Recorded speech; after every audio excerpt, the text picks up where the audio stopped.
স্বরূপনগরে সবজি ফসলে দুষ্কৃতী হানাম, মাথায় হাত কৃষকের। প্রতিদিনই লাফিয়ে লাফিয়ে বাড়ছে সবজির দাম। অনেক আশা নিয়ে সবজি চাষ করেছিলেন চাষি অজিত মণ্ডল ও তার ভাইপো ইব্রাহিম মণ্ডল, কিন্তু আজ সকালে নিজের জমিতে যে মাথায় হাত কৃষকের। নিজের হাতে করে লাগানো সবজি সর্বনাশ করেছে দুষ্কৃতীরা রাতের অন্ধকারে। ঘটনাটি ঘটেছে উত্তর ২৪ পরগনা জেলার বসিরহাট মহকুমার স্বরূপনগর ব্লকের গোবিন্দপুর গ্রাম পঞ্চায়েতের সীমান্তবর্তী গোবরা গ্রামে।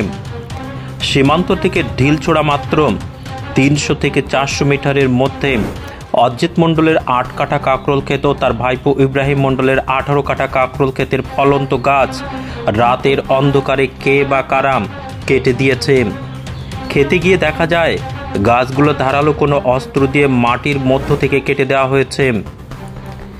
বিষয়টি নিয়ে ক্ষতিগ্রস্ত চাষী অজিত মণ্ডল স্বরূপনগর থানার দ্বারস্থ হয়েছেন।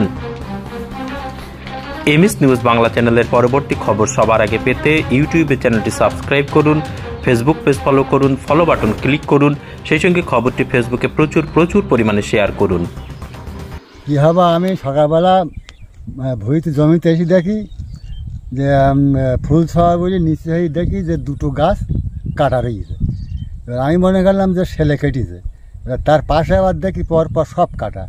এবার ঘুরে দেখি গাছ সব কাটা, টোটাল ক্ষেত কাটা। আপনাদের কতটা জমি? এটা ৮ কাঠা জমি।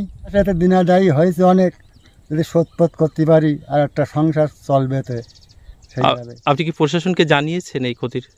গেছি, থানায় গিয়ে যান। সকালে একটা জিডি করা হয়েছে, সকাল ডায়েরি করা হয়েছে।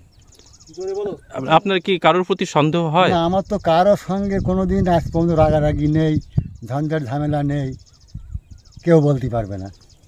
এখন আপনি কি চাইছেন? কি এখন এই ক্ষতিটা হইলে আর কি চাইবে? এখন এই ক্ষতি হয়েছে, যদি ধরা যদি তার কাছ থেকে নেওয়া যেত পয়সা করি। এই আপনার নাম? অজিত মণ্ডল।